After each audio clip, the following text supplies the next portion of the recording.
Assalamualaikum. Kembali lagi di channel Ghostalers. Semoga kamu sehat dan selalu dalam lindungan Tuhan ya.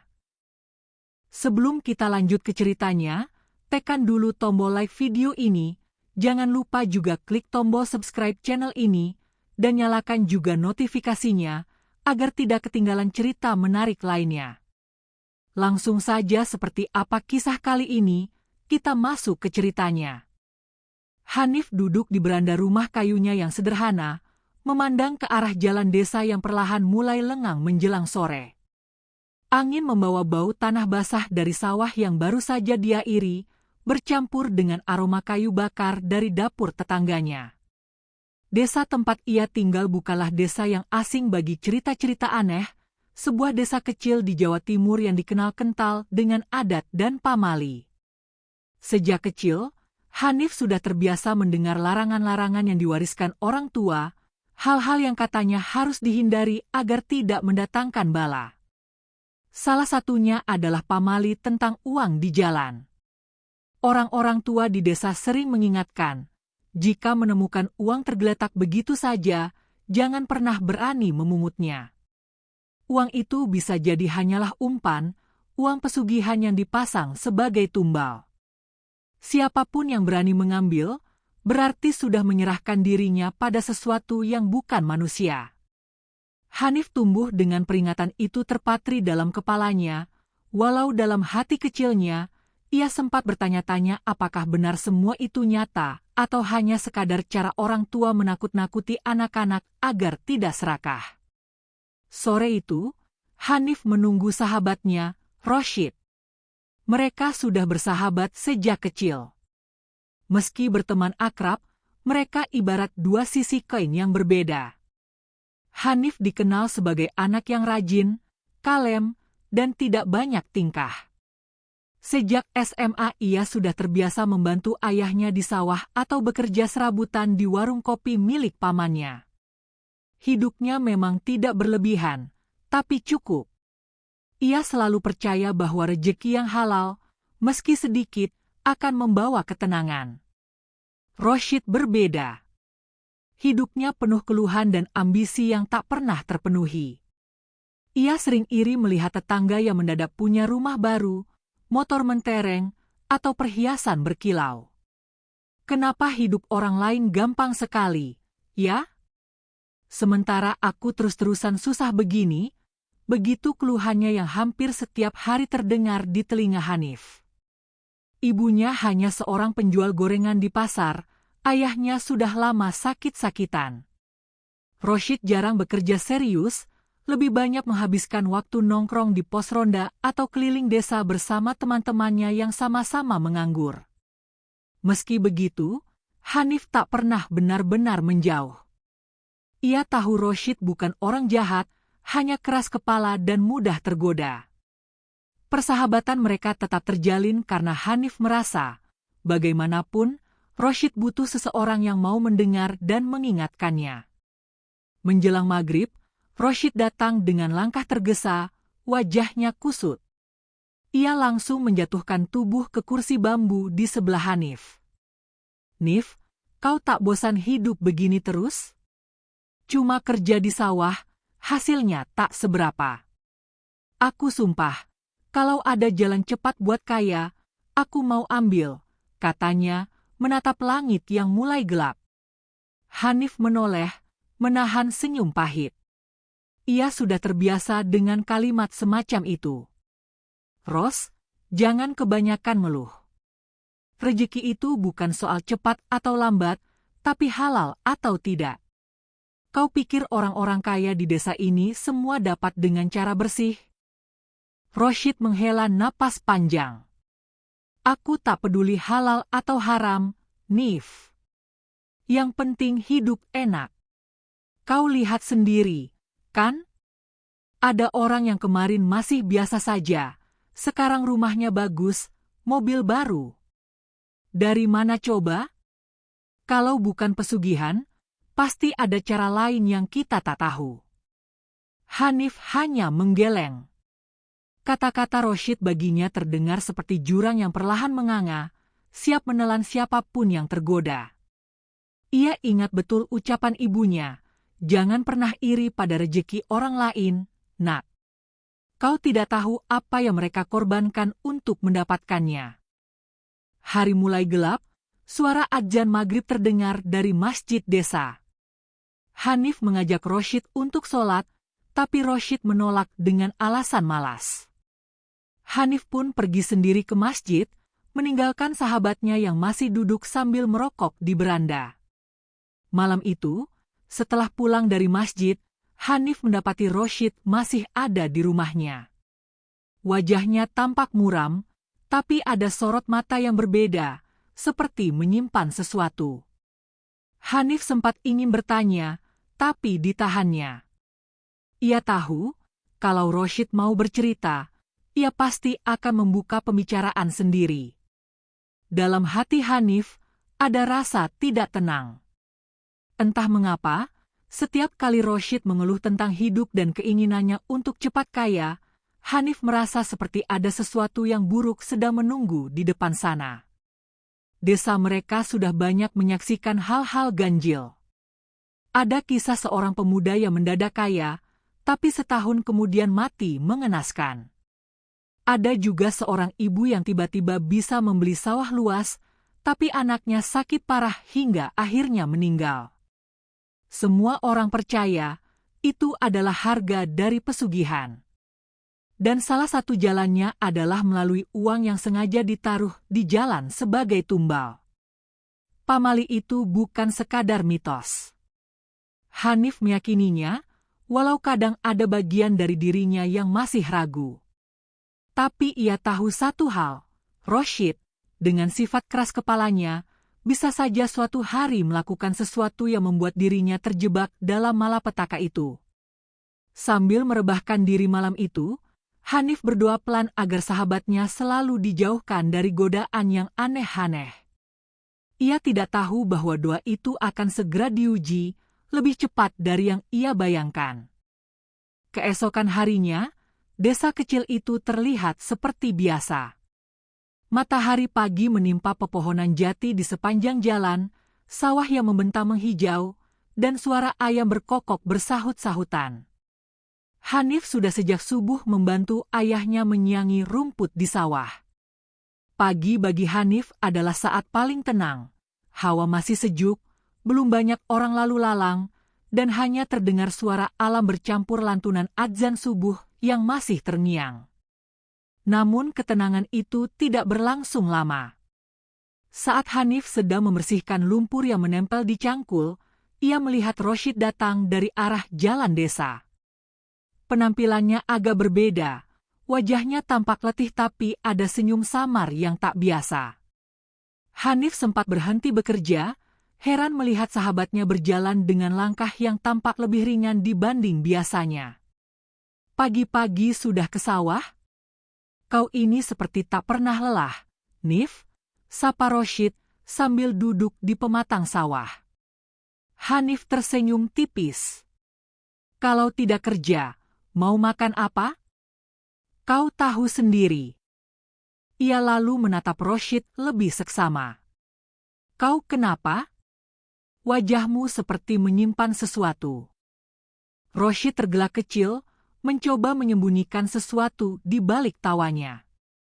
"Ah, tak ada apa-apa. Cuma tadi malam aku menemukan sesuatu." Hanif mengerutkan dahi. "Menemukan apa?"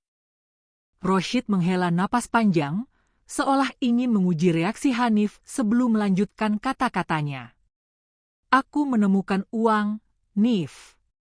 Di jalan dekat pasar. Lumayan banyak. Mungkin 100 ribuan jatuh dari orang." Mendengar itu, Hanif spontan meletakkan cangkulnya. Suasana hatinya mendadak berat. Kata-kata pamali tentang uang di jalan terngiang jelas di kepalanya. Ia menatap Roshid dengan sorot tajam. "Kau ambil uang itu?" "Tentu saja." Roshid menyeringai. "Masa ada uang di jalan dibiarkan begitu saja? Lagi pula siapa yang tahu pemiliknya? Kalau aku tak ambil, orang lain pasti ambil. Hanif menggeleng cepat, rasa khawatir mengalir di wajahnya. Ros, bukankah kau tahu pamali itu? Jangan-jangan uang itu bukan sembarangan. Bisa saja itu uang pesugihan, uang tumbal. Roshid mendecak, menepuk pahanya keras-keras. Ah, kau ini terlalu percaya tahayul, Nif. Kau terlalu menelan mentah-mentah semua ucapan orang tua di desa ini. Itu uang nyata, bisa dipakai, bukan kertas kosong atau jelmaan makhluk gaib. Lihat ini. Ia merogoh saku celananya dan memperlihatkan beberapa lembar uang berwarna merah. Nyata, bukan? Bahkan tadi pagi aku sudah pakai sebagian buat sarapan nasi pecel. Hanif menatap uang itu dengan perasaan tak nyaman. Memang terlihat nyata, tidak ada yang aneh secara kasat mata.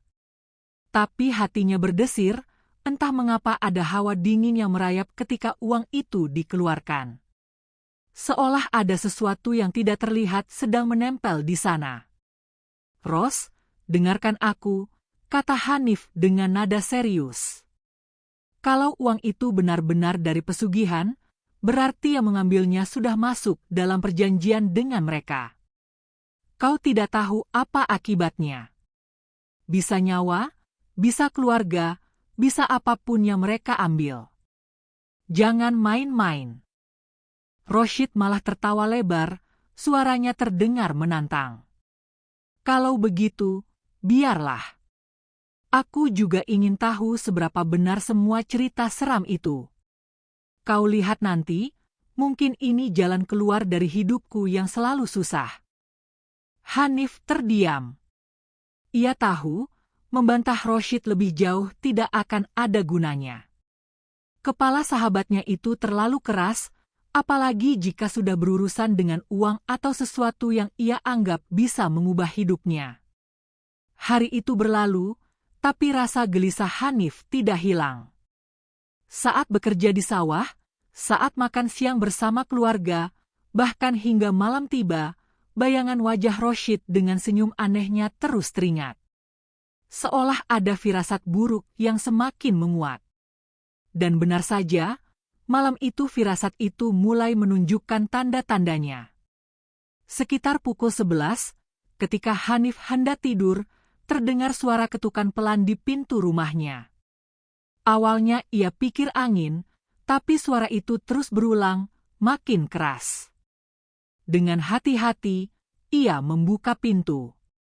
Di sana berdiri Roshid. Wajahnya pucat, keringat dingin membasahi dahinya.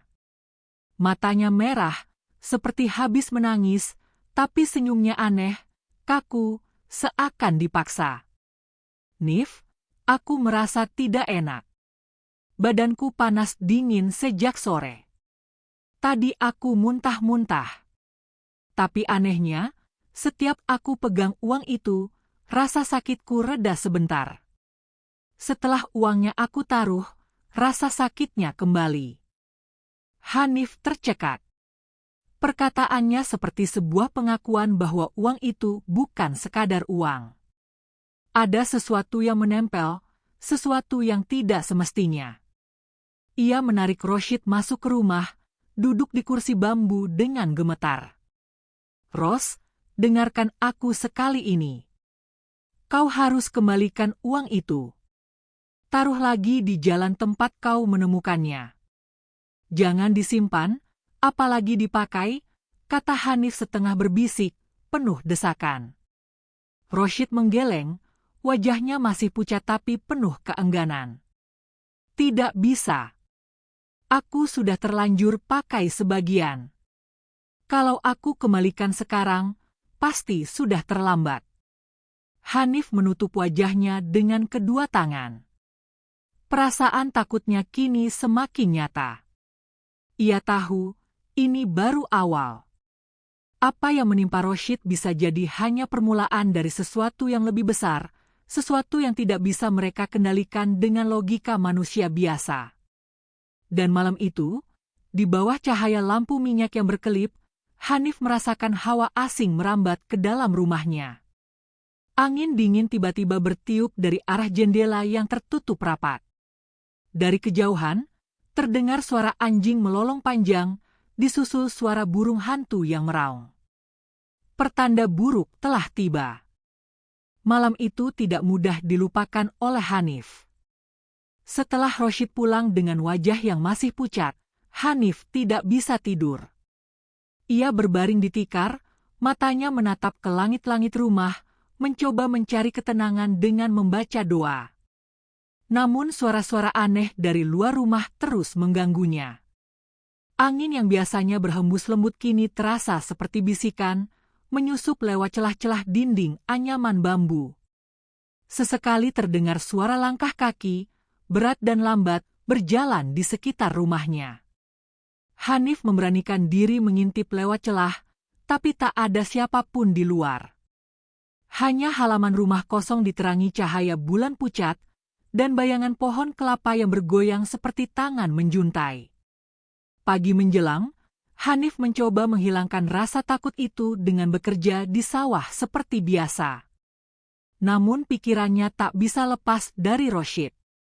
Apalagi ketika kabar mulai beredar bahwa Roshid tidak masuk kerja di bengkel tempat ia sehari-hari membantu. Siangnya, Hanif memberanikan diri berkunjung ke rumah Roshid. Rumah itu kecil, berdinding kayu, dengan halaman yang dipenuhi rerumputan liar. Saat mengetuk pintu, cukup lama tidak ada jawaban, sampai akhirnya terdengar suara lirih dari dalam. Pintu dibuka, dan tampak Roshid berdiri dengan tubuh goyah. Wajahnya jauh lebih pucat dari semalam, matanya cekung, rambutnya berantakan. Tubuhnya bergetar seakan ia menahan sesuatu yang tak kasat mata. "Nif, aku tidak sanggup," bisiknya lirih. Hanif langsung menahan bahu sahabatnya itu, membawanya masuk ke dalam rumah. Suasana di dalam rumah Roshid begitu pengap. Tirai jendela ditutup rapat, udara panas menyesakkan. Di meja, Hanif melihat beberapa lembar uang merah tergeletak. Tapi anehnya, uang itu tampak basah seperti disiram air, meskipun tak ada wadah atau gelas di dekatnya. "Apa yang terjadi, Ros? Katakan padaku," Hanif menuntut dengan nada panik. Roshid menatap uang itu dengan mata penuh ketakutan. "Sejak aku bawa uang itu, Nif, malamku tidak pernah tenang. Aku sering mendengar suara-suara berbisik di telingaku. Kadang ada yang memanggil namaku, kadang seperti orang menangis. Bahkan tadi malam, aku melihat bayangan perempuan berdiri di sudut kamarku. Rambutnya panjang, wajahnya tidak jelas. Tapi matanya merah menatapku terus, aku hampir gila, Nif." Hanif tercekat. Hatinya semakin yakin, uang itu memang bukan uang biasa. Ada sesuatu yang menempel di sana, sesuatu yang bukan dari dunia mereka. "Kau harus kembalikan uang ini sekarang juga," kata Hanif dengan suara tegas. "Tapi bagaimana?" "Aku sudah pakai sebagian," jawab Roshid, suaranya parau. Hanif memikirkan solusi cepat.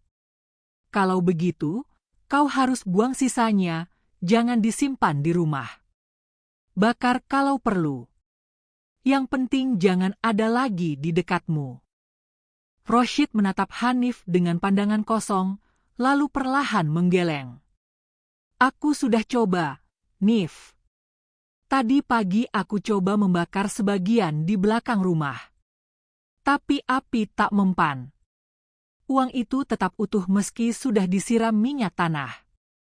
Aku takut, aku benar-benar takut." Perkataan itu membuat bulu kuduk Hanif berdiri.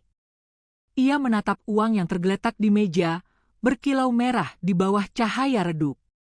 Entah mengapa, uang itu terasa seperti sedang menatap balik ke arahnya. Sebelum Hanif sempat mengatakan apa-apa, tiba-tiba terdengar suara ketukan keras di pintu rumah Roshid. Suara itu begitu kuat, seakan ada yang menghantam dengan palu besar. Keduanya saling berpandangan, napas mereka tercekak. Hanif memberanikan diri berjalan ke arah pintu, tapi Rashid menahannya dengan tangan gemetar. "Jangan, Nif, sejak tadi malam suara itu selalu datang. Tapi setiap aku buka pintu, tak ada siapa-siapa. Jangan buka, tolong." Ketukan itu semakin keras, diikuti suara serat, seperti ada sesuatu yang menggaruk pintu dari luar. Hanif menelan ludah, merasakan hawa dingin merayap di tengkuknya. Suara itu berhenti mendadak, menyisakan keheningan mencekam. Mereka berdua duduk terdiam cukup lama, hanya mendengar detak jantung masing-masing.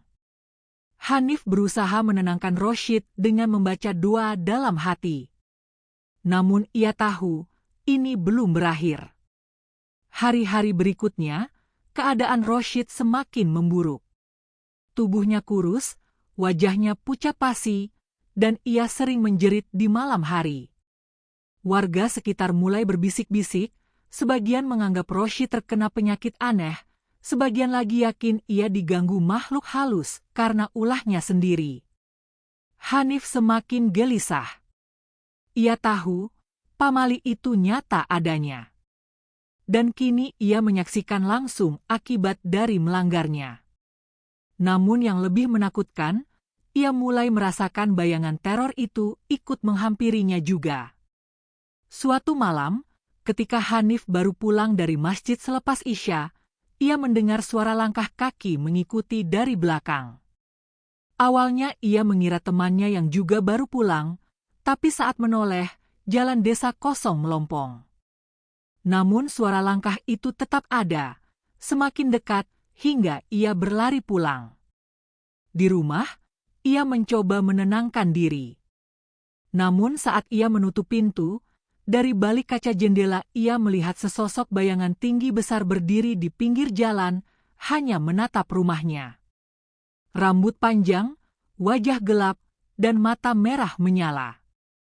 Hanif menutup tirai dengan tangan gemetar. Malam itu, ia sadar teror itu tidak hanya menghantui Rashid, tapi kini juga mulai merambah dirinya.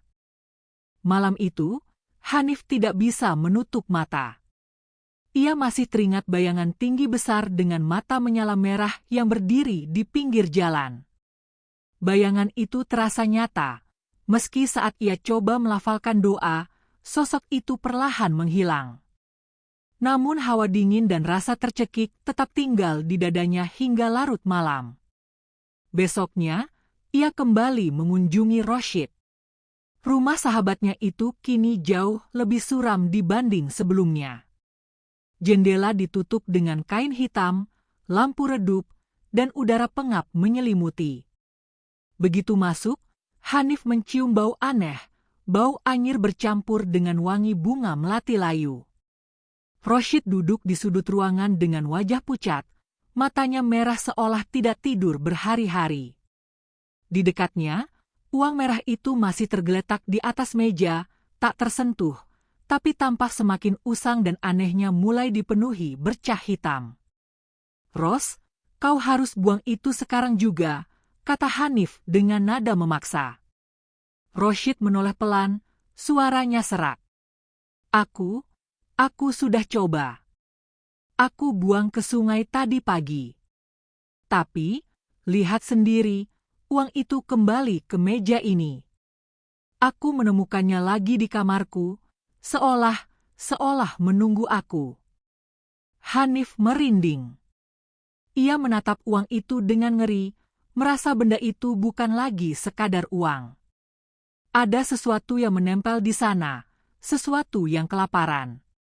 Tak lama, Rashid mulai memegangi kepalanya. Tubuhnya bergetar hebat, dan dari mulutnya keluar kata-kata aneh dengan suara yang bukan miliknya.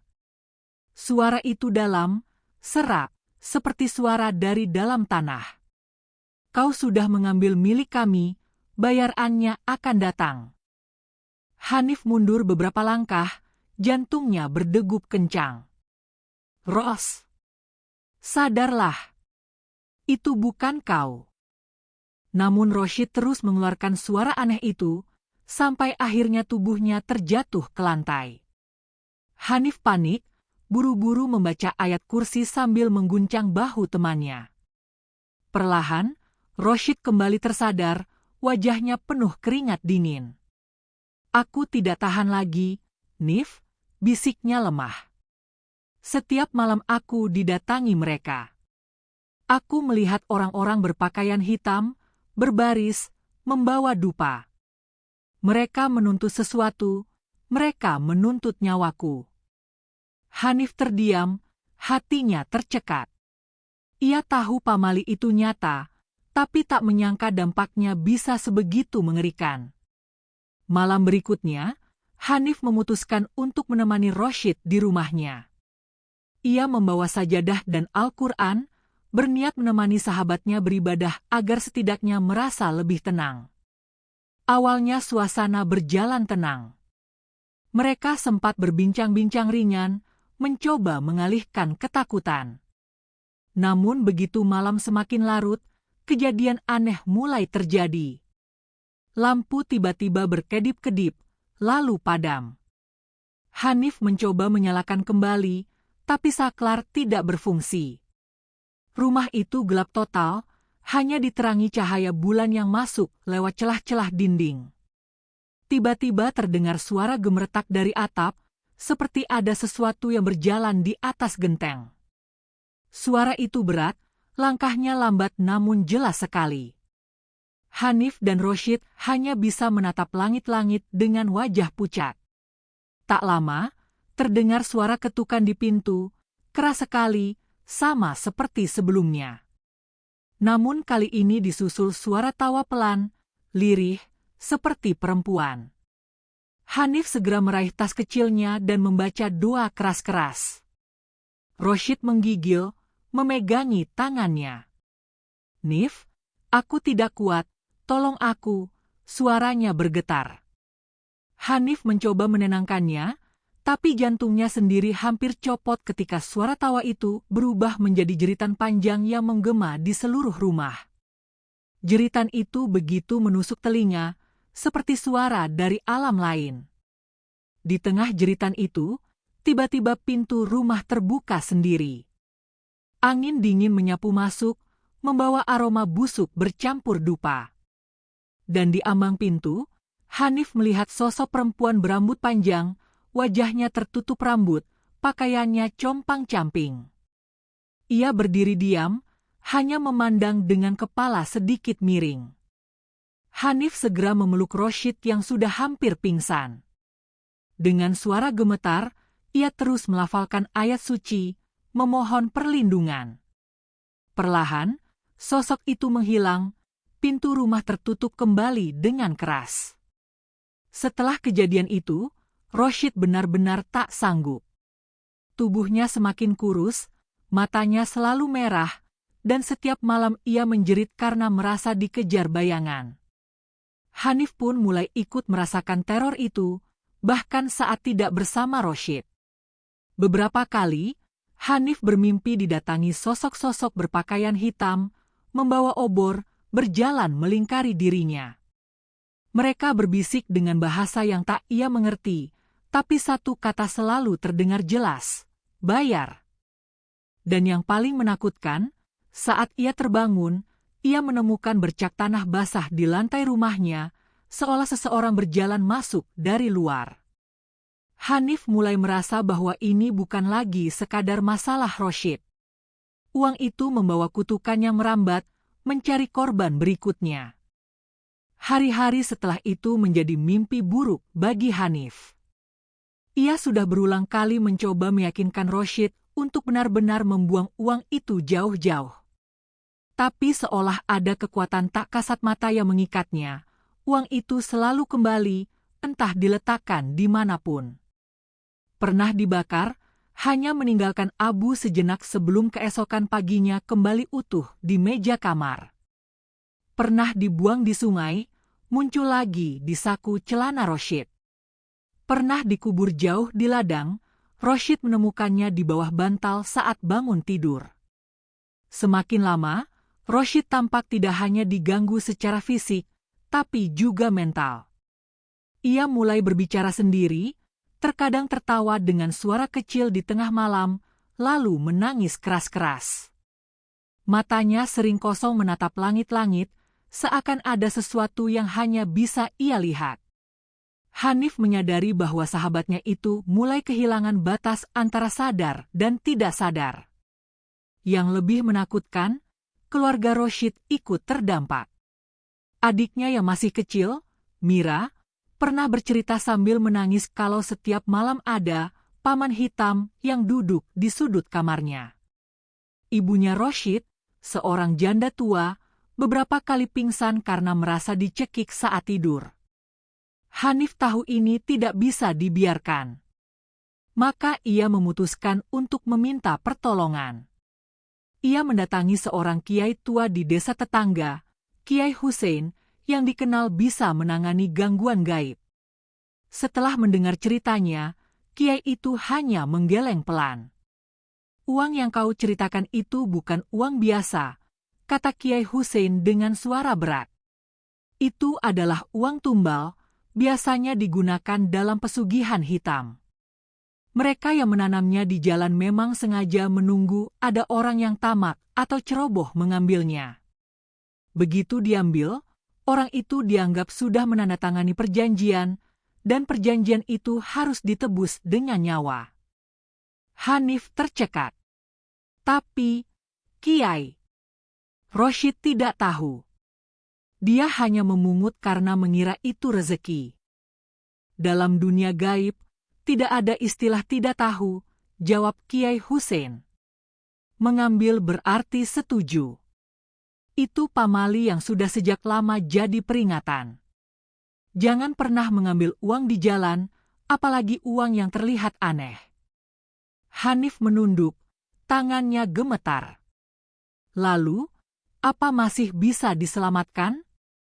"Roshid, dia sahabat saya, Kiai." Kiai Hussein menghela napas panjang. "Sulit. Sangat sulit. Karena ini bukan hanya gangguan jin biasa. Ini adalah kontrak pesugihan, ada entitas kuat yang menagih. Namun, kita bisa mencoba. Bawa dia ke sini malam Jumat. Kita akan berusaha memutus ikatan itu." Dengan harapan tipis, Hanif pulang membawa kabar itu. Namun, ketika ia menceritakan kepada Roshid, sahabatnya hanya tertawa pelan. Tawanya aneh, tidak seperti dirinya. "Untuk apa, Nif?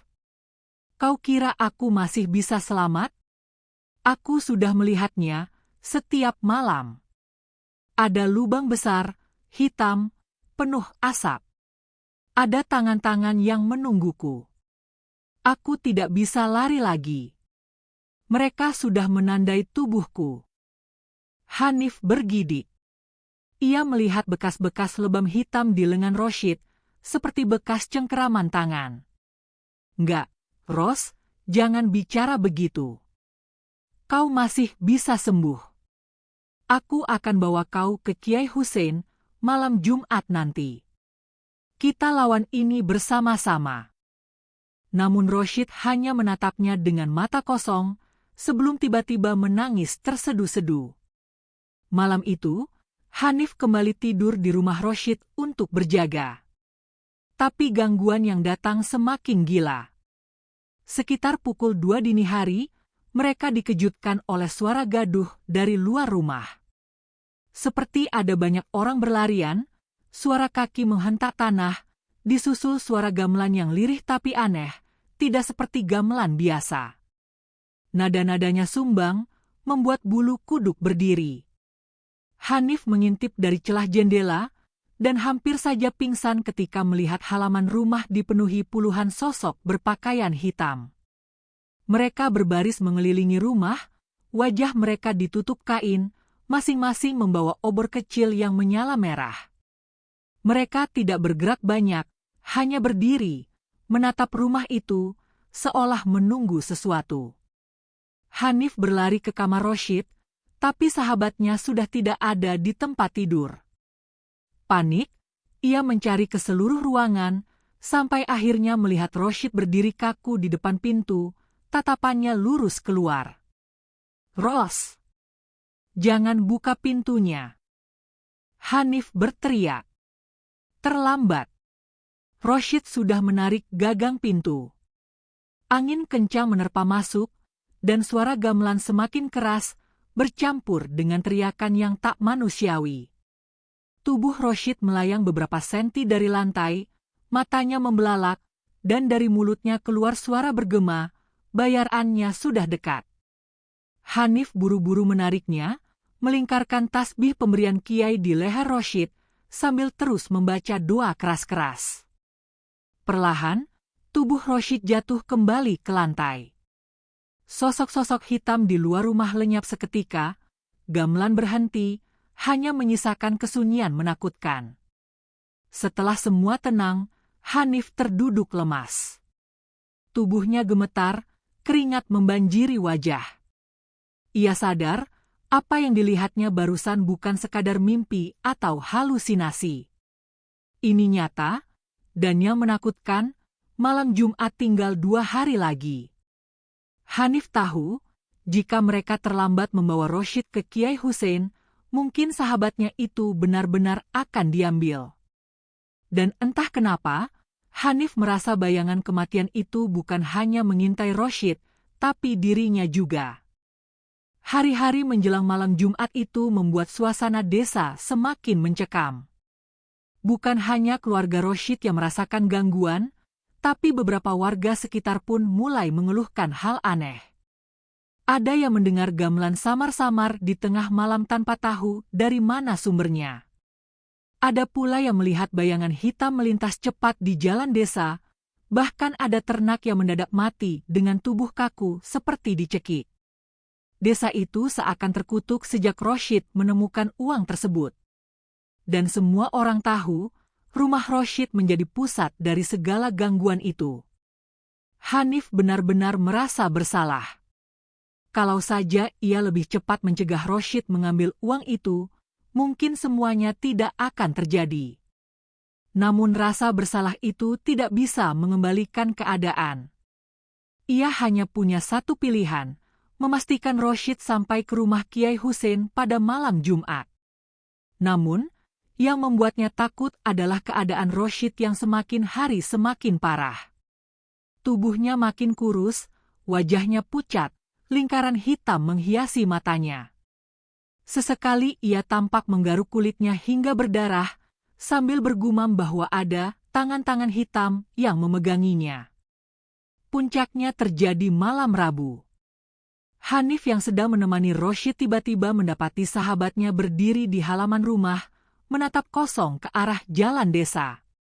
Mulutnya komat kamit, tapi bukan bahasa manusia.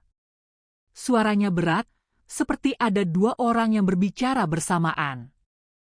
Hanif berlari mendekat. "Ros! Sadar, Ros!" Namun begitu ia mencoba menarik lengannya, Rashid menoleh perlahan. Wajahnya berubah pucat keabu-abuan, matanya seluruhnya hitam, tanpa bola putih. Senyumnya melebar tidak wajar hingga hampir menyentuh telinga. "Kau tidak bisa menyelamatkannya?" Suara itu keluar, bukan suara Rashid, tapi lebih dalam, bergema. "Bayaran sudah ditentukan. Nyawa harus ditukar dengan nyawa. Jika bukan dia, maka kau." Hanif mundur ketakutan, hampir terjatuh. Ia meraih tasbih pemberian Kiai Hussein dan membaca doa sekuat tenaga. Tubuh Rashid seketika jatuh tersungkur, lalu menangis meraung-raung seperti anak kecil. Keesokan harinya, Hanif bercerita pada ibu Rashid tentang kejadian itu. Wanita tua itu hanya bisa menangis, pasrah. "Aku sudah kehilangan suamiku, Nif. Aku tidak sanggup kehilangan Rashid juga. Tolong, bawa dia ke kiai itu. Apapun caranya." Hanif mengangguk, meski hatinya ciut. Ia tahu perjalanan membawa Rashid tidak akan mudah. Karena setiap kali mereka berusaha keluar rumah, selalu ada gangguan. Benar saja, ketika malam Kamis mereka berencana membawa Roshid ke desa sebelah untuk menginap dekat rumah Kiai Hussein, jalan seakan menolak mereka. Motor Hanif tiba-tiba mogok di tengah jalan, padahal sebelumnya tidak ada masalah. Dari arah sawah terdengar suara-suara aneh. Perempuan menangis, lalu tertawa cekikikan, lalu jeritan panjang yang menggema. Roshid yang duduk di boncengan tiba-tiba menunduk, tubuhnya kejang, lalu dari mulutnya keluar sesuatu, bukan muntah, melainkan rambut hitam panjang yang seakan tak ada habisnya. Hanif menjerit ketakutan, menarik rambut itu keluar sambil membaca doa. Tapi makin ditarik, makin panjang, hingga seperti ular yang melilit tangannya. Akhirnya, Hanif memutuskan kembali ke rumah. Ia sadar, mereka tidak bisa memaksa. Gangguan itu semakin kuat, seolah-olah sesuatu tidak ingin Roshid meninggalkan desa itu. Malam semakin larut, Hanif tidak berani tidur. Ia duduk di ruang tamu, berjaga. Di luar, angin berhembus kencang. Tiba-tiba terdengar ketukan keras di pintu, 3 kali. Hanif mendekat dengan hati-hati. "Siapa?" tanyanya dengan suara bergetar. Tidak ada jawaban. Ketukan itu terdengar lagi, kali ini lebih keras, disertai suara napas berat di balik pintu. Hanif mundur, berdoa dalam hati. Saat ia hendak melangkah pergi, tiba-tiba pintu itu terbuka dengan sendirinya, menampakkan sosok tinggi besar berdiri di luar. Tubuhnya hitam legam, matanya merah menyala, dan tangannya panjang menjuntai sampai tanah. Hanif terperangah, mulutnya tercekat. Sosok itu melangkah masuk, menunduk karena tinggi badannya tidak muat melewati pintu. Roshid berteriak dari kamar, suaranya melengking penuh ketakutan. Hanif buru-buru masuk, dan mendapati Roshid terduduk di pojok kamar, menutupi wajah dengan kedua tangannya. "Nif." Dia datang. Dia yang menagih. "Tolong aku." Suara berat itu terdengar dari ruang tamu, malam Jumat sudah dekat. Jika dia tidak dibawa, aku yang akan mengambilnya malam itu juga. Hanif gemetar. Sosok itu lenyap seketika, meninggalkan bau amis menusuk hidung. Hanif sadar, waktu mereka semakin singkat. Dan malam Jumat, yang selama ini hanya terdengar menakutkan, kini menjadi garis tipis antara hidup dan mati bagi sahabatnya. Hari Kamis menjelang malam. Langit mendung, awan pekat menggantung rendah seakan menekan seluruh desa. Hanif tahu, ini adalah kesempatan terakhirnya untuk menyelamatkan Roshid. Kalau mereka menunggu hingga malam Jumat tanpa melakukan apa-apa, maka nyawa Roshid pasti akan benar-benar diambil. Sejak pagi, Hanif sudah menyiapkan keberangkatan. Ia menghubungi 2 orang temannya yang berani ikut membantu, Wawan dan Fikri. Mereka tahu betapa parah keadaan Roshid, dan meski takut, mereka tidak tega membiarkan sahabat mereka mati perlahan. Roshid sendiri semakin lemah. Tubuhnya pucat, napasnya berat, dan setiap kali ia mencoba bicara, seakan ada suara lain yang menyela. Kadang ia meracau, kadang ia tertawa tanpa sebab, lalu tiba-tiba menangis seperti anak kecil. Ketika senja tiba, Hanif dan kawan-kawannya bersiap. Motor sudah mereka dorong ke halaman. Hanif membawa botol air doa pemberian Kiai Hussein sebelumnya, juga beberapa ayat Al-Quran yang dituliskan di kertas kecil untuk jimat pelindung. "Ibu, doakan kami," ucap Hanif lirih pada Ibu Roshid.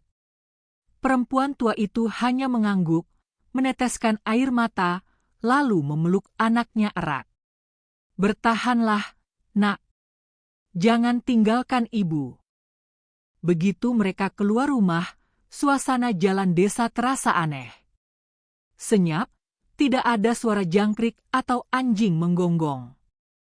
Angin dingin bertiup membawa aroma anyir, seperti darah basi. Hanif merinding, namun ia menguatkan diri. Motor mulai melaju pelan. Roshid duduk di tengah, diapit Hanif dan Wawan. Baru beberapa meter berjalan, Roshid mulai gelisah, tubuhnya bergetar.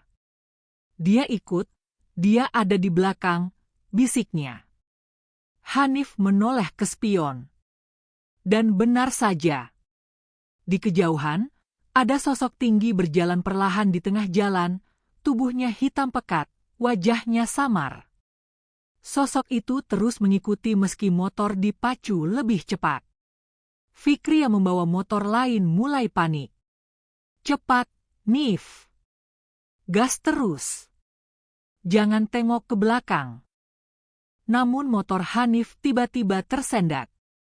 Mesin meraung tapi roda seakan berat.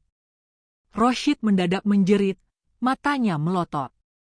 Dari mulutnya keluar suara berat yang bukan miliknya.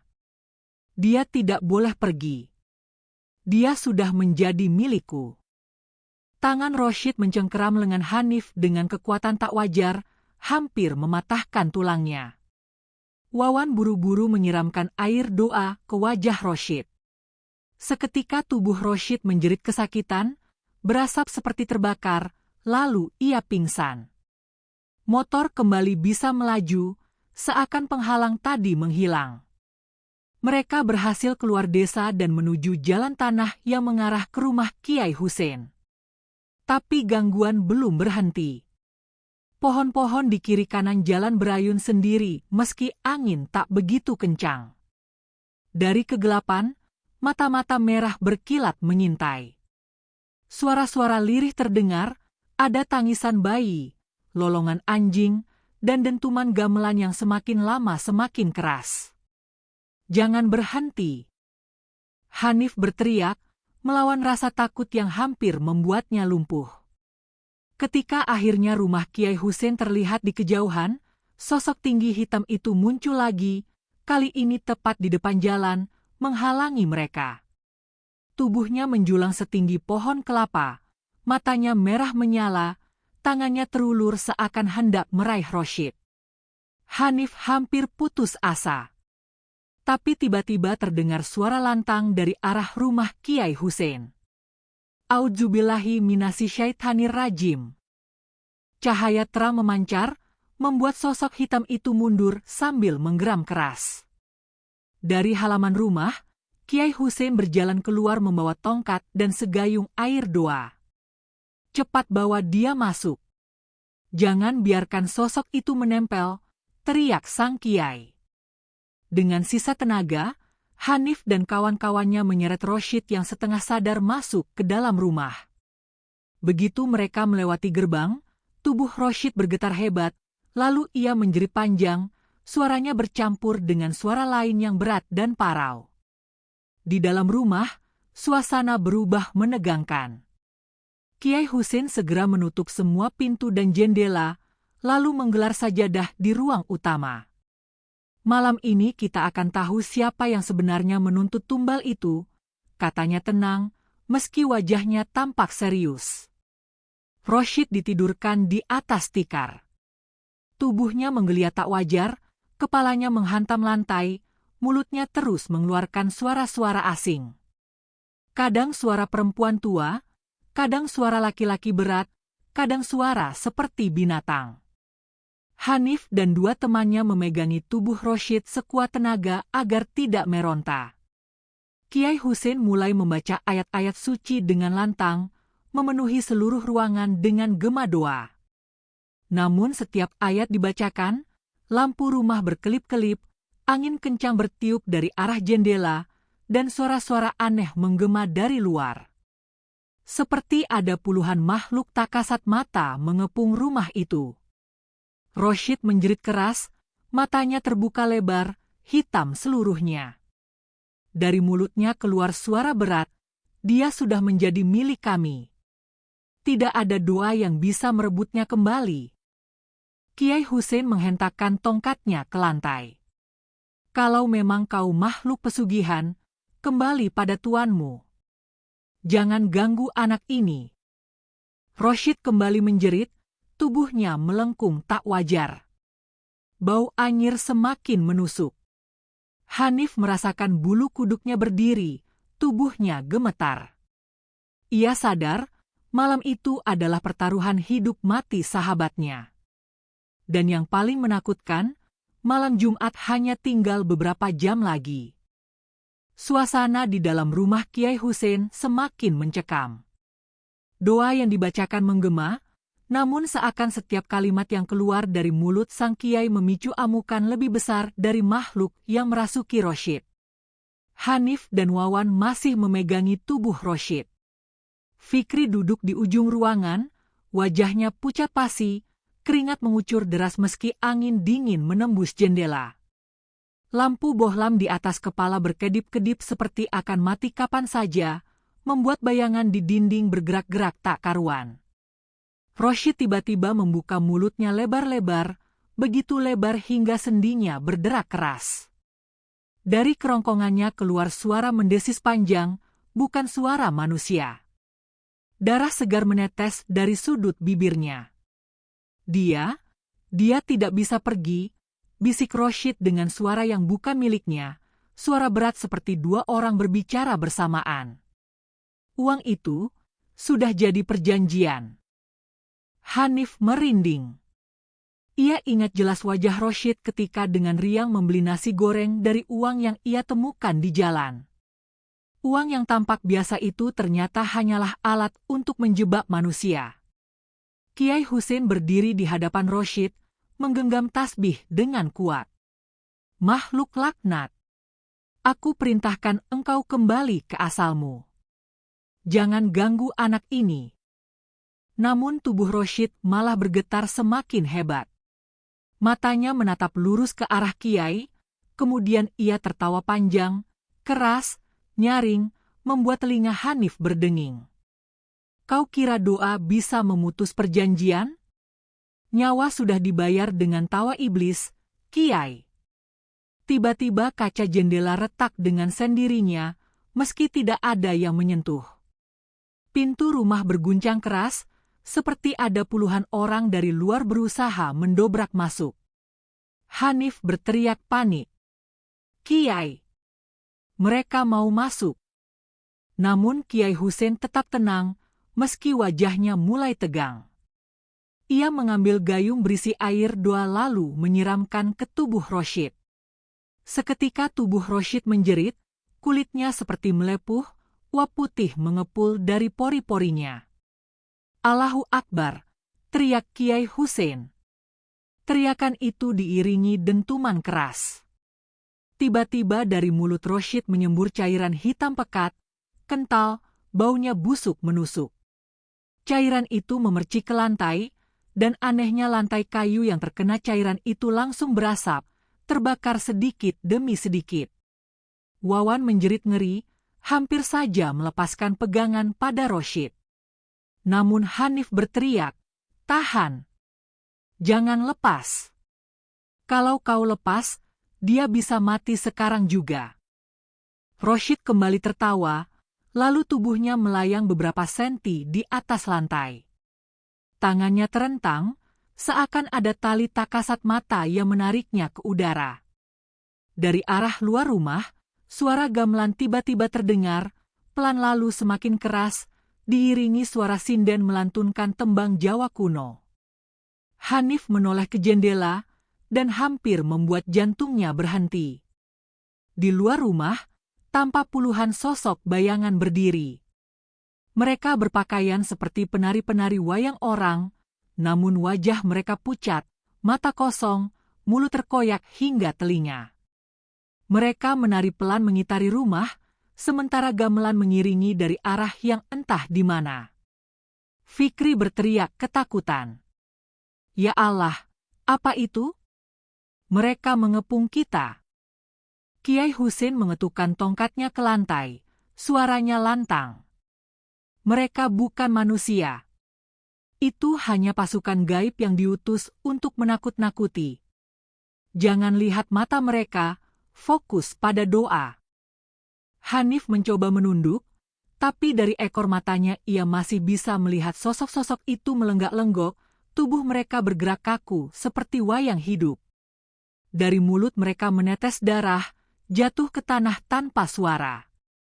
Rashid menjerit lagi, kali ini lebih panjang, tubuhnya bergetar begitu hebat hingga pegangan Hanif hampir terlepas. Dari mulutnya keluar kalimat, "Kalau kau ingin dia selamat, gantikan dengan dirimu sendiri, Hanif." Hanif terkejut, jantungnya berdetak cepat. Suara itu seakan langsung menembus pikirannya. Tawaran itu jelas-jelas bukan suara Rashid, melainkan makhluk yang merasukinya. "Jangan dengarkan." Kiai Husein berteriak, wajahnya serius. "Itu tipuan. Kalau kau mengiyakan, kau sendiri yang akan mati. Fokus. Ingat Allah." Namun suara itu terus mengiang di kepala Hanif. Ia merasa kepalanya berputar, pandangan kabur. Sosok tinggi hitam yang tadi mereka lihat di jalan kembali muncul, kini berdiri di pojok ruangan, tubuhnya begitu besar hingga menembus atap rumah. Kepalanya botak licin, wajahnya tanpa mata, hanya mulut menganga lebar. Dari mulutnya mengalir darah segar menetes ke lantai. Makhluk itu menunjuk ke arah Hanif, sementara suara Rashid kembali terdengar, "Satu jiwa harus dibayar. Kalau bukan dia, maka Rashid milikku." Hanif terdiam, tubuhnya gemetar hebat. Keringat dingin membanjiri wajahnya. Ia tahu malam ini bukan hanya tentang Rashid, tapi juga tentang dirinya sendiri. Kiai Husein segera memukul lantai dengan tongkatnya lagi. "Hanif, jangan goyah. Kalau kau menyerah, semua akan berakhir. Bantu aku. Bacakan ayat kursi sekarang." Hanif menelan ludah, lalu dengan suara bergetar mulai melafalkan ayat kursi meski lidahnya kaku.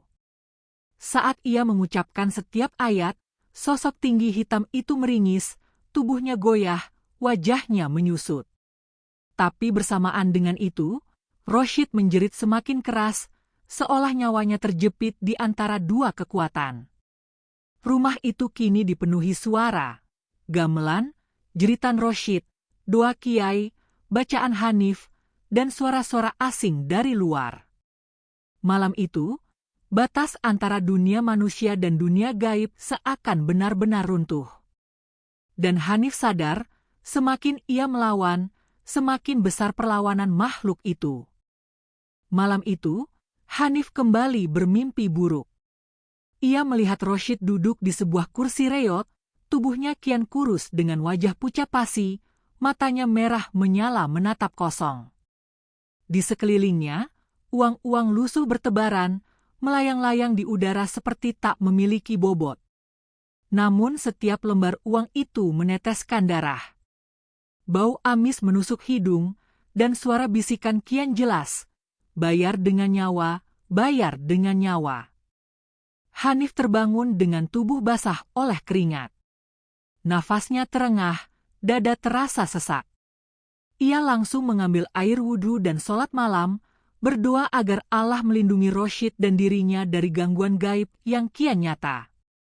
Namun doa itu pun bercampur dengan rasa was-was, karena apa yang ia lihat dalam mimpi seringkali menjadi kenyataan belakangan ini. Pagi harinya, Hanif bergegas ke rumah Rashid. Suasana rumah itu sudah seperti rumah duka. Orang-orang berkumpul, bisik-bisik di teras, wajah mereka muram. Dari dalam terdengar suara tangisan ibunya Rashid. Hanif menelan ludah, langkahnya terasa berat. Begitu masuk, ia hampir tak percaya. Rashid terbaring di kasur tipis, tubuhnya kini benar-benar berubah. Kulitnya pucat-pucat kebiruan, tulang pipinya menonjol, matanya cekung dalam. Napasnya tersengal seperti orang sekarat.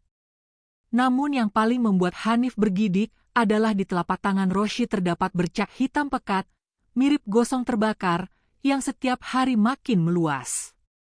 Aku sudah ke dokter, Hanif, kata ayah Roshid dengan suara parau. Tapi tidak ada hasil. Mereka bilang ini penyakit aneh, tidak bisa dijelaskan medis. Malam tadi tubuhnya kejang-kejang, lalu telapak tangannya berubah begini. Hanif hanya bisa diam, hatinya bergetar. Ia tahu, ini bukan penyakit biasa. Semua berawal sejak Roshid mengambil uang itu. Pamali yang sering didengar sejak kecil kini benar-benar nyata di depan mata. Ketika orang-orang lain keluar untuk memberi ruang, Hanif mendekat ke telinga Roshid. Kamu harus sadar, SID. Uang itu bukan milikmu. Itu tumbal.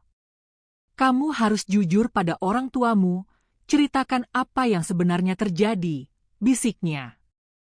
Roshid membuka mata dengan lemah, pupilnya tampak samar, seperti tertutup kabut. Aku ingin mengembalikan uang itu, Nif, tapi aku sudah pakai, suaranya serak hampir tak terdengar. Setiap malam, ada yang menagihku, ada yang duduk di sudut kamar, matanya merah, bau busuk, dia bilang aku harus bayar. Hanif merinding. Ia merasa hawa di kamar itu jauh lebih dingin daripada ruangan lain. Seperti ada sesuatu yang mengintai. Ia menoleh ke pojok kamar, dan sekelebat bayangan hitam seperti sedang berdiri tegak di sana. Hanif segera melangkah mundur, jantungnya berdetak keras. Ia sadar, mereka tidak bisa menunggu lebih lama. Pak, Bu, ini bukan penyakit biasa. Kita harus panggil Ustadz atau Kiai. Hanya itu satu-satunya cara, katanya mantap. Ayah Roshid mengangguk dengan mata penuh air. Baik, Hanif, tolong carikan. Kami sudah pasrah. Apapun asal anak saya bisa selamat. Hanif langsung bergegas keluar, mencari seseorang yang bisa menolong. Tapi semakin jauh ia berjalan meninggalkan rumah itu, perasaan bersalah menghantam dadanya. Seandainya waktu itu ia lebih keras melarang Roshid mengambil uang di jalan, mungkin semua ini takkan terjadi. Namun semuanya sudah terlambat. Kini nyawa Roshid benar-benar dipertaruhkan. Hanif berlari kecil melewati jalanan desa yang sudah mulai lengang menjelang sore. Angin berhembus dingin, seolah ikut membawa bisikan-bisikan tak kasat mata. Ia tahu hanya ada satu orang yang bisa ia andalkan, Ustadz Karim, seorang kiai sepuh yang tinggal di ujung desa. Orang-orang percaya bahwa doa-doanya sering menjadi penawar untuk gangguan gaib. Rumah Ustadz Karim sederhana, berdinding kayu dan beratap genting tua. Hanif mengetuk pintu dengan tergesa. Tak lama, pintu terbuka, menampakkan sosok Ustadz berwajah teduh dengan janggut memutih. Hanif? Ada apa tergesa-gesa begitu, Nak? Tanya beliau dengan suara tenang. Hanif terengah, mencoba menata kata. Ustadz, ini soal Roshid. Teman saya, dia sakit, tapi bukan sakit biasa. Semua bermula dari uang yang dia temukan di jalan. Sejak itu, tubuhnya terus melemah, bahkan sekarang ada tanda aneh di telapak tangannya. Saya yakin ini bukan medis, Ustadz. Tolong selamatkan dia. Ustadz Karim menghela napas dalam. Tatapannya tajam, seolah sudah tahu arah cerita itu. Uang di jalan, ya? Pamali yang sudah sering diceritakan leluhur. Itu biasanya uang tumbal. Kalau sudah disentuh, apalagi dipakai, memang bisa membawa petaka. Lalu bagaimana, Ustadz? Suara Hanif bergetar. Bawa aku ke sana sekarang. Kita harus berdoa bersama. Tapi ingat, Hanif, beliau menepuk bahu Hanif, apa yang akan kau saksikan mungkin tidak mudah diterima akal. Jangan goyah. Kau harus tetap yakin pada Allah. Mereka berjalan cepat menuju rumah Roshid. Begitu memasuki halaman, Ustadz Karim langsung merasakan hawa berat. Ia menatap Hanif sekilas. Benar, ada sesuatu di sini. Bukan sembarangan. Di dalam rumah, orang-orang segera memberi jalan. Roshid kini menggeliat di kasur, matanya merah penuh urat, mulutnya meracau tak jelas. Tangannya yang hitam legam mengepal kuat hingga kukunya menancap ke kulit. Dari sela giginya keluar suara berat yang jelas bukan suaranya sendiri. Bahwa nyawanya sudah jadi milikku. Suara itu dalam, bergema, membuat semua orang di ruangan itu merinding. Ibunya Roshid langsung menangis histeris. Ayahnya menunduk lemas. Ustadz Karim duduk bersila di samping Roshid, membuka kitab kecil yang selalu ia bawa. Tangannya bergetar halus saat mulai melantunkan ayat suci dengan suara lantang dan tegas. Suara bacaan itu memenuhi ruangan, menepis udara pengap yang sedari tadi menekan dada. Roshid langsung berteriak keras, tubuhnya melompat seperti ditarik ke atas, lalu jatuh menghantam kasur. Matanya mendelik putih, dari mulutnya keluar busa bercampur darah tipis. Suara itu kembali terdengar. Ini bukan urusanmu, orang tua. Nyawa ini sudah dibayar. Hanif yang berdiri di dekat pintu hampir saja mundur karena takut, tapi ia teringat pesan Ustadz Karim, jangan goyah. Ia memejamkan mata, mengucap doa dalam hati, berusaha meneguhkan diri. Tiba-tiba, lampu ruangan berkedip-kedip, lalu padam total. Gelap gulita menyelimuti. Terdengar suara benda jatuh, pintu berderit, dan langkah kaki berat menghentak di lantai. Hanif yakin ada sesuatu yang masuk ke ruangan itu bersama mereka. Sesuatu yang tak seharusnya ada di dunia manusia. Namun dalam kegelapan, suara Ustadz Karim tetap lantang membaca ayat suci, seakan menjadi satu-satunya cahaya yang mampu menahan kegelapan agar tidak menelan semua orang di dalam rumah itu. Kegelapan menyelimuti ruangan, hanya suara ayat-ayat suci dari mulut Ustadz Karim yang menjadi penahan di antara ketakutan mereka. Hanif merasakan bulu kuduknya berdiri, peluh dingin menetes dari pelipisnya. Semua orang terdiam, hanya terdengar isak tertahan Ibu Roshid. Tiba-tiba, dari sudut ruangan, terdengar suara langkah, pelan, berat, menyeret. Hanif menoleh meski gelap membuat segalanya samar. Suara itu makin dekat, lalu muncul aroma busuk menusuk, campuran amis darah dan tanah basah. Roshid menjerit lagi, tubuhnya melengkung ke atas seolah ada tali tak kasat mata yang menariknya. Dari mulutnya keluar suara parau, kali ini lebih jelas, lebih menusuk. Sudah kubilang, nyawa ini adalah bayarannya. Jangan ikut campur, manusia fana. Tiba-tiba lampu kembali menyala, meski redup. Semua mata terbelalak. Di sisi ranjang, berdiri sosok tinggi besar, rambut panjang kusut menutupi wajahnya, tubuhnya berbalut kain putih kotor penuh tanah, matanya merah menyala di balik sela rambut. Tangannya panjang menjulur ke arah dada Roshid, seolah siap meraih jantungnya. Ibu Roshid menjerit, hampir pingsan. Hanif refleks maju setapak, meski kakinya gemetar hebat. Ustadz, itu. Ustadz Karim menatap lurus ke arah makhluk itu tanpa gentar. Aku tahu siapa kau. Kau hanyalah hadam pesugihan, makhluk terikat perjanjian.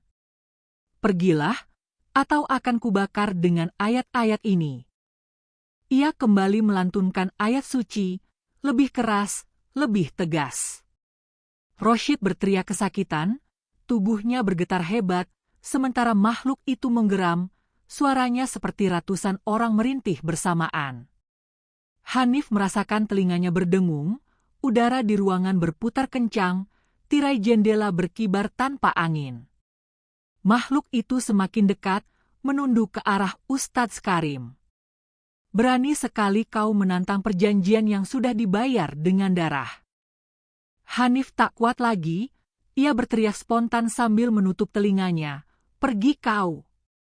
Dan saat itu, seakan tersulut keberanian Hanif, bacaan Ustadz Karim semakin kuat, menghantam atmosfer penuh kegelapan itu. Makhluk tersebut menjerit panjang, lalu tubuhnya mulai pudar, terurai seperti asap hitam, meninggalkan bau anyir yang menusuk. Namun ketika wujud itu hampir menghilang sepenuhnya, suara lirih terdengar lagi dari mulut Rashid.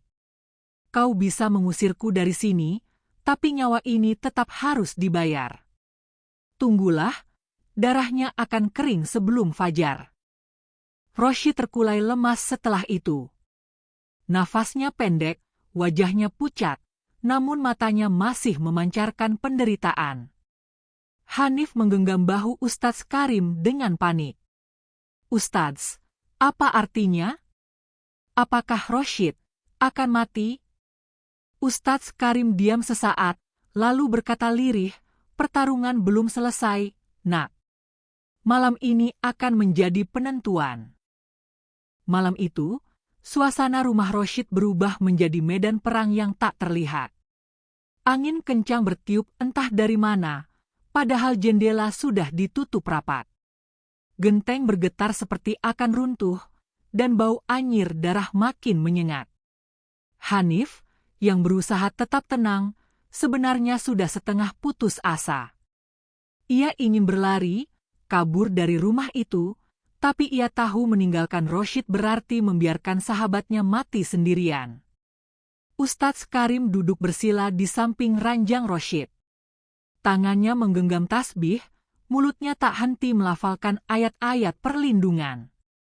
Wajahnya tegang, keringat menetes deras, namun matanya penuh keyakinan. Rashid mendadak tersentak bangun.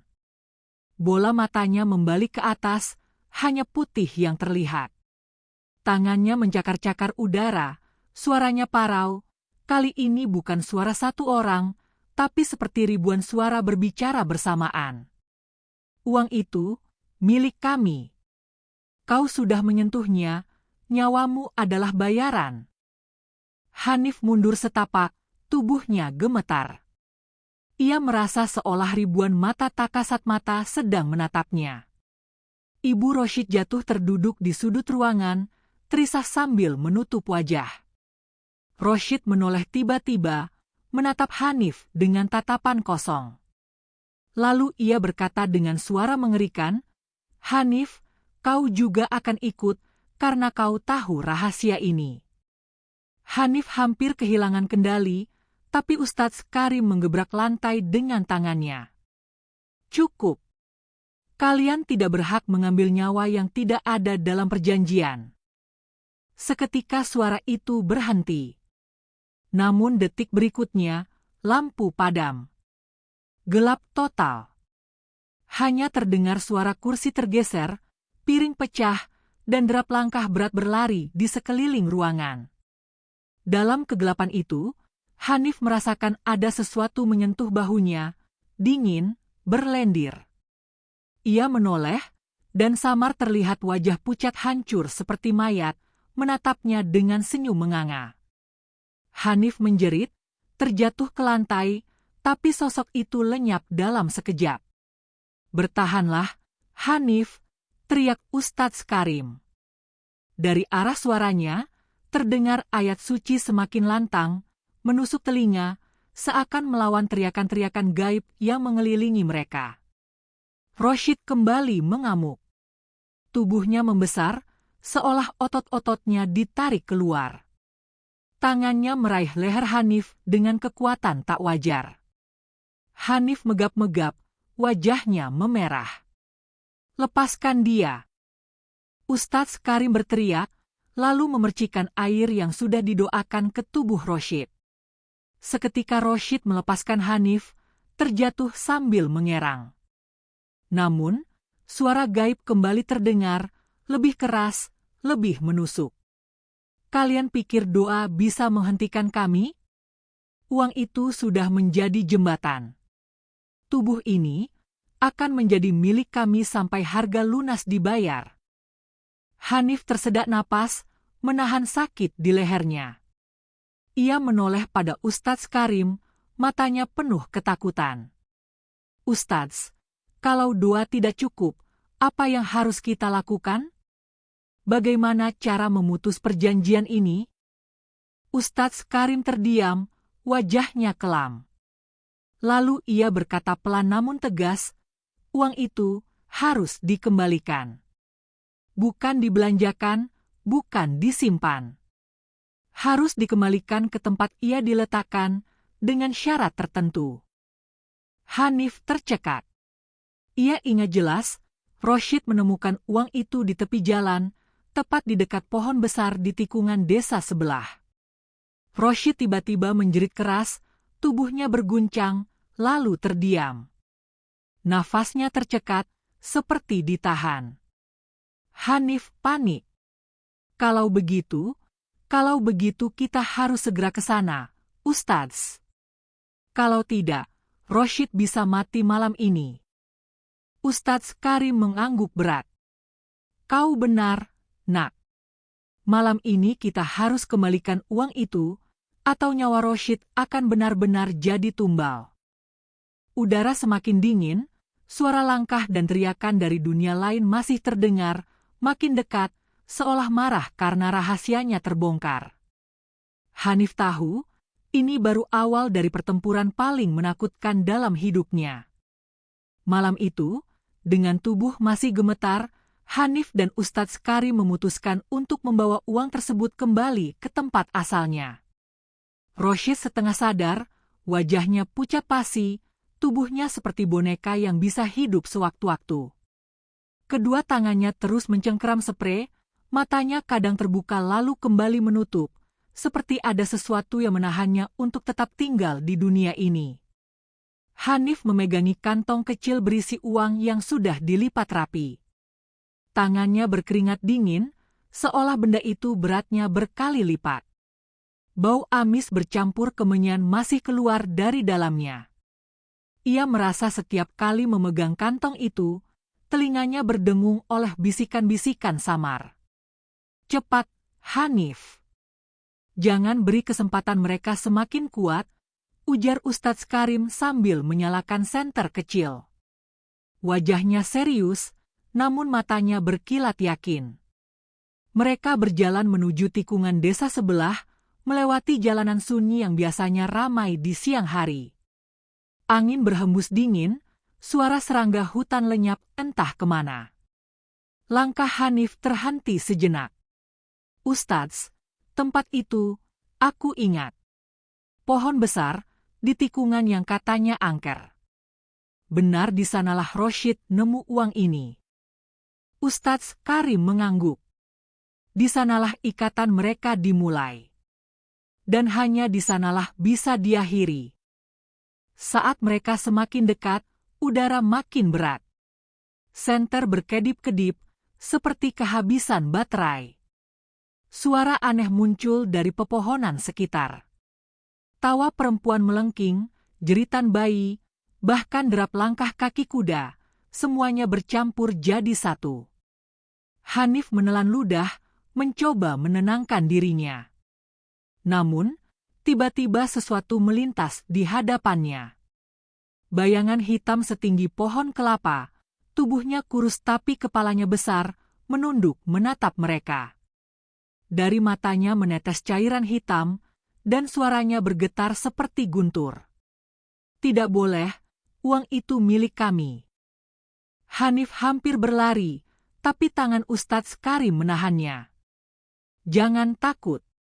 Itu hanya penampakan untuk menakuti. Pegang teguh niatmu.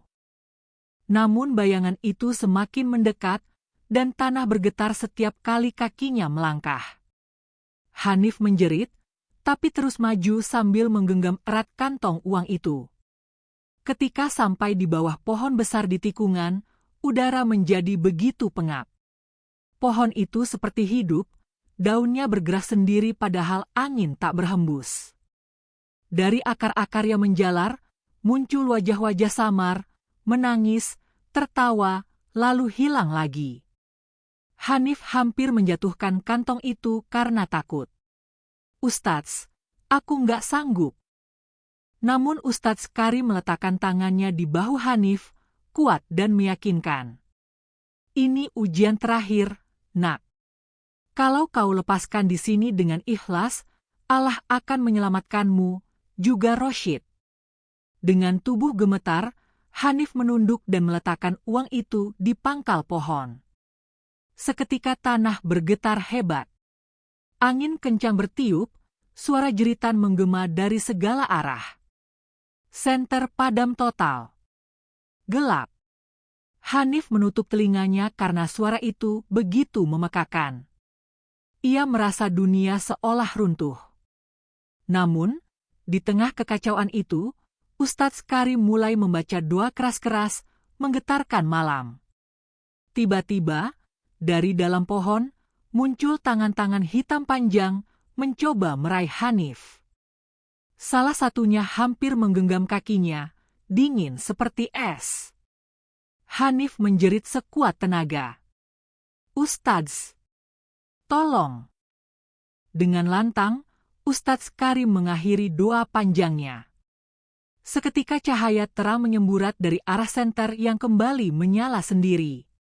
Tangan-tangan hitam itu menjerit, melepaskan Hanif, lalu menghilang ke dalam tanah.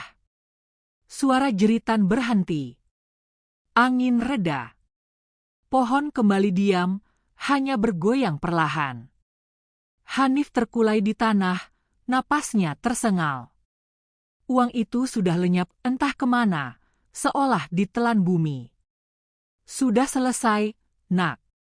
Ikatan itu sudah putus," ujar Ustadz Karim dengan wajah letih. Namun Hanif tahu, sesuatu masih belum beres. Ia menoleh ke arah Roshid yang sejak tadi terbaring lemah di tanduk kecil. Tubuhnya masih bergerak, matanya berkedip pelan.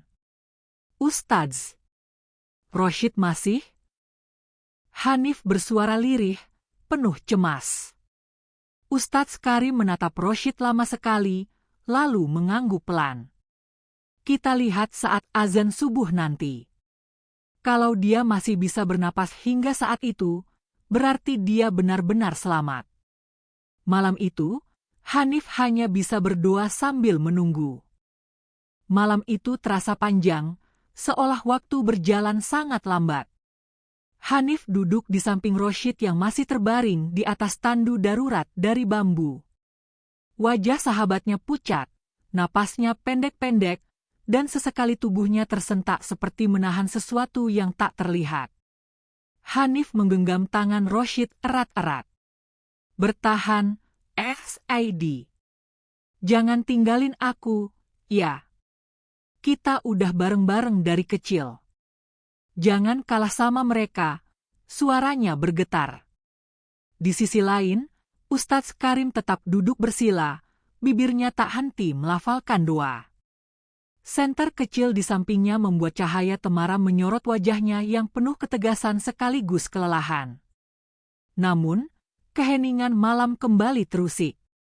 Dari arah pepohonan di sekitar tikungan, terdengar suara sayup-sayup, tawa perempuan, suara gamelan lirih, dan bisikan-bisikan yang sulit dipahami.